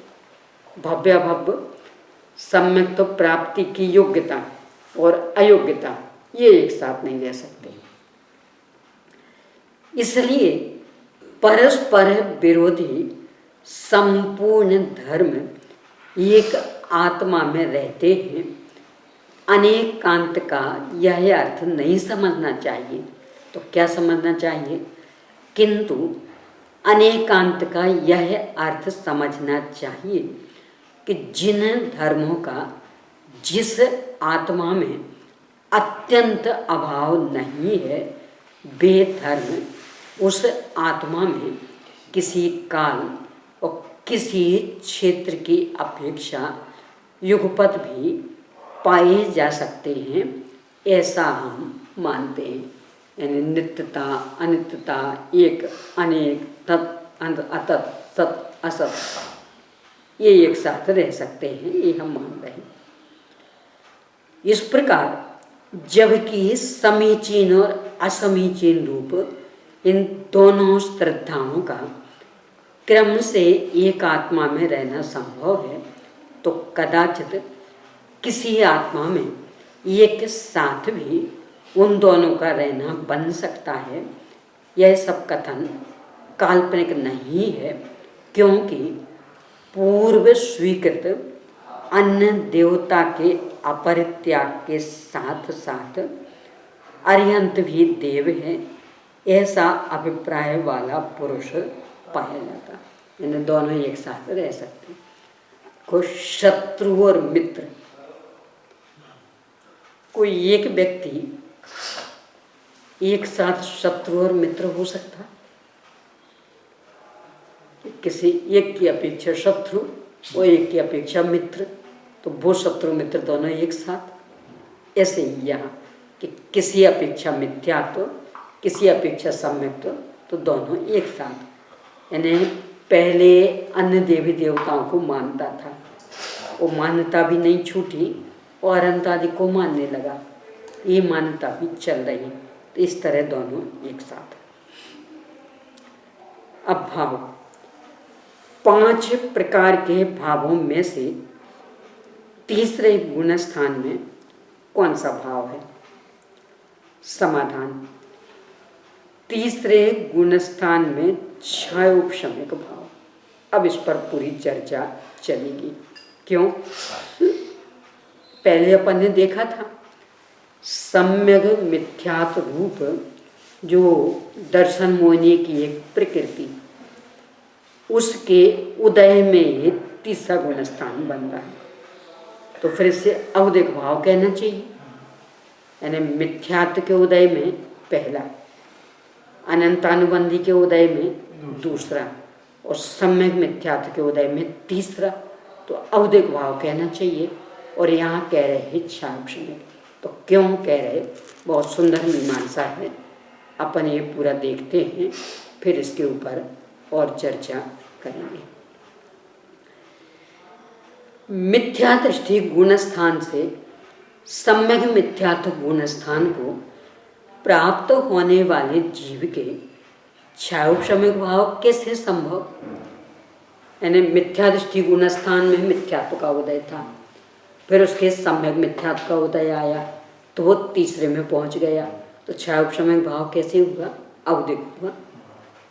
यानी सम्यक मिथ्यात्व के उदय में तीसरे में आया। समाधान वह इस प्रकार है। वर्तमान समय में मिथ्यात्व कर्म के सर्वघाती स्पर्धकों का उदयाभावी क्षय होने से और सत्ता में रहने वाले उसी मिथ्यात्व कर्म के सर्वघाती स्पर्धकों का उदयाभाव लक्षण उपशम होने से और सम्यक मिथ्यात्व कर्म के सर्वघाती स्पर्धकों के उदय होने से सम्यक मिथ्यात्व गुण स्थान पैदा होता है। इसलिए वह क्षयोपशमिक। क्षयोपशमिक की परिभाषा घटित कर दी। अब वो एक खींचातानी वाली परिभाषा। कैसे खींचातानी वाली? जब अपन ने देशघाती और सर्वघाती प्रकृतियों का विभाजन देखा था, उस समय सम्यक मिथ्यात्व प्रकृति को तो सर्वघाती में लिया था। देशघाती 26, सर्वघाती 21। तो सर्वघाती दर्शन मोहिनी में मिथ्यात्व और सम्यक मिथ्यात्व ये सर्वघाती दर्शन मोहिनी की। तो सर्वघाती जब है तो उसके उदय में क्षयोपशमक भाव कैसे बनेगा? यानी क्षयोपशमक भाव की तो ये शर्त कि वर्तमान कालीन सर्वघाती स्पर्धकों का उदयाभावी क्षय और उन्हीं सर्वघाती स्पर्धकों का भविष्यकालीन उनका सदवस्थारूप उपशम और देशघाती का उदय। सम्यक मिथ्यात्व प्रकृति तो सर्वघाती, तो आप उसका उदय बना रहे हैं तो क्षयोपशमक भाव कैसे हुआ? यानी मिथ्यात्व भी सर्वघाती और सम्यक मिथ्यात्व भी सर्वघाती और क्षयोपशम में तो देशघाती का उदय चाहिए। आप यहाँ बना रहे सम्यक मिथ्यात्व कर्म के सर्वघाती स्पर्धकों का उदय, और इसलिए क्षयोपशम कि ये औपचारिक। कैसे औपचारिक? सम्यक मिथ्यात्व प्रकृति जात्यंतर सर्वघाती, यानी शेष 20 प्रकृतियों जैसा सर्वघाती पना इसमें नहीं है। क्या मतलब? कि शेष जो केवल ज्ञाना वर्ण आदि 20 प्रकृतियाँ, उनमें देवदारू जैसा अनुभाग, अस्थि जैसा अनुभाग और शैलखंड जैसा अनुभाग, ये तीनों प्रकार के अनुभाग थे। पर ये जो सम्यक मिथ्यात्व प्रकृति, इसमें मात्र देवदारू के अनंत में भाग जैसा अनुभाग, यानी अस्थि जैसा और शैलखंड जैसा तो बिल्कुल ही नहीं। अस्थि जैसा और शैलखंड जैसा तो बिल्कुल ही नहीं, देवदारू जैसा, पर उसका भी अनंतमा भाग। यानी मान लो देवदारू जैसा अनुभाग 100 है तो इसमें उसका मात्र 1 है, इतना छोटा। तो इसलिए इसे कहा जात्यंतर सर्वघाती। एक दूसरा, ना इसका बंध होता और ना इससे किन्हीं कर्मों का बंध होता, मात्र इसका उदय आता और सत्ता में भी रहती। यानी बंध होता है एक दर्शन मोहिनी कर्म का, औपशमिक सम्यक का निमित्त पाकर उसके 3 टुकड़े हो जाते, तब फिर मिथ्यात्व, सम्यक मिथ्यात्व और सम्यक प्रकृति की सत्ता आ जाती। तीसरे गुणस्थान में सम्यक मिथ्यात्व का उदय आता, परंतु इन परिणामों से किन्हीं नए कर्मों का बंध नहीं होता। यानी स्वयं सम्यक मिथ्यात्व प्रकृति का भी बंध नहीं होता और इन परिणामों का निमित्त पाकर अन्य कर्मों का भी बंध नहीं होता। इसलिए ये जात्यंतर, यानी ना स्वयं इसका बंध और ना इसके कारण अन्य का बंध, ये जात्यंतर सर्वघाती। इसलिए कथनचित देशघाती मानकर यहाँ उस संबंधी भाव को क्षयोपशमक भाव सिद्ध किया। अब इस पर से प्रश्न, तीसरे गुण स्थान में सम्यक मिथ्यात्व प्रकृति के उदय होने से वहाँ औदिक भाव क्यों नहीं कहा? कि उदय में होने वाला भाव तो औदिक कहलाता। समाधान नहीं, क्योंकि मिथ्यात्व प्रकृति के उदय से जिस प्रकार सम्यक्त्व का निरन्वय नाश होता है, उस प्रकार सम्यक मिथ्यात्व प्रकृति के उदय से सम्यक्त्व का निरन्वय नाश नहीं पाया जाता है। इसलिए तीसरे गुण स्थान में औदयिक भाव न कहकर क्षयोपशमिक भाव कहा। यानी मिथ्यात्व का उदय यानी अन्य कर्मों के बंध में कारण और सम्यक्त्व का पूर्णतया अभाव करने का कारण। सम्यक मिथ्यात्व का उदय न तो अन्य कर्मों के बंध का कारण और न सम्यक्त्व का पूर्णतया नाश करने का कारण। इसलिए औदिक भाव न कहकर क्षयोपशमिक भाव कहा। मिश्र, यहाँ मिश्र स्थिति है इसलिए मिश्र। फिर स्पर्श शंका। सम्यक मिथ्यात्व का उदय सम्यक दर्शन का निरन्वय विनाश तो करता नहीं है, फिर उसे सर्वघाती क्यों कहा? यानी एक और आप सर्वघाती प्रकृतियां गिनाते हैं तो उसमें सम्यक मिथ्यात्व को गिनाते, और यहाँ कह रहे वह सम्यक का निरन्वय नाश नहीं करता, तो फिर सर्वघाती क्यों कह रहे? देशघाती कहिए ना। समाधान, ऐसी शंका ठीक नहीं, क्योंकि वह सम्यक दर्शन की पूर्णता का प्रतिबंध करता है। इस अपेक्षा से सम्यक मिथ्यात्व को सर्वघाती कहा है। यानी पूरा नाश तो नहीं करता और पूरा सम्यक तो होगा भी नहीं, सम्यक के साथ मिथ्यात्व भी चलता रहेगा, तो पूर्णता का नाश करता है, इसलिए सर्वघाती।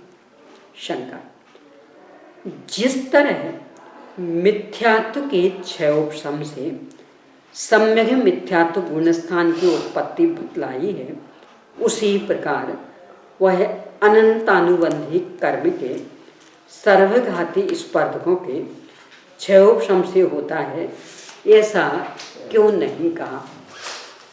यानी आपने मिथ्यात्व में तो घटित किया कि मिथ्यात्व के सर्वघाती स्पर्धकों का उदयाभावी क्षय और उन्हीं के भविष्यकालीन सर्वघाती स्पर्धकों का सद्वस्थारूपशम और सम्यक मिथ्यात्व का उदय। ऐसे ही आप अनंतानुबंधी में भी घटा लें, क्यों नहीं घटा रहे? समाधान, नहीं, क्योंकि अनंतानुबंधी कषाय चारित्र का प्रतिबंधक है, इसलिए यहाँ उसके क्षयोपशम से तृतीय गुणस्थान नहीं कहा गया।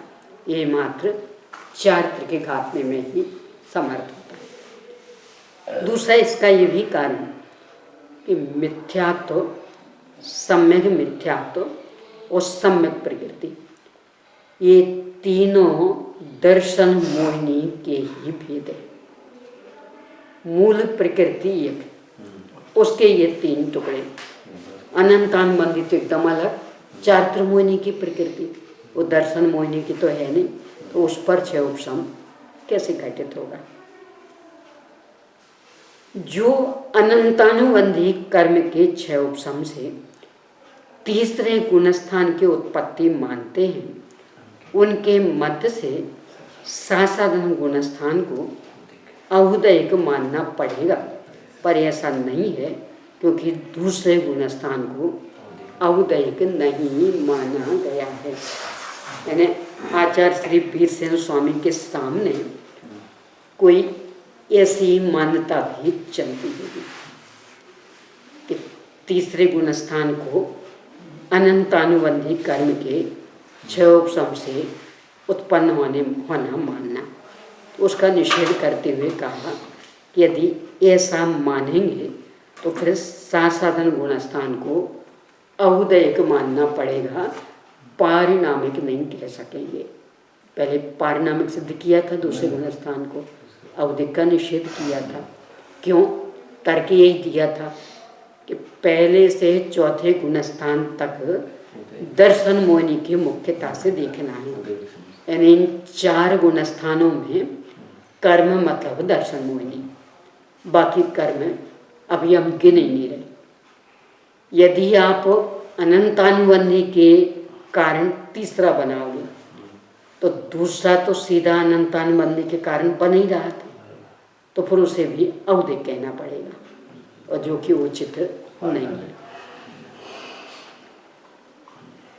अभी और भी इस पर बहुत सुंदर मीमांसा है, औपशमिक संयुक्त आदि को लेकर के भी। अभी का समय हो गया है, आगे करेंगे चर्चा। यानी बस इसमें ध्यान इतना रखना है कि अकेली सत यानी इनका अस्तित्व, बस इसको लेकर के ही गुणस्थानों की मीमांसा यहाँ होगी। निजे निधि निजे में बता अनंत उपेकार, उसे के लिए जिन्हें वाणी वंदना सत्यवान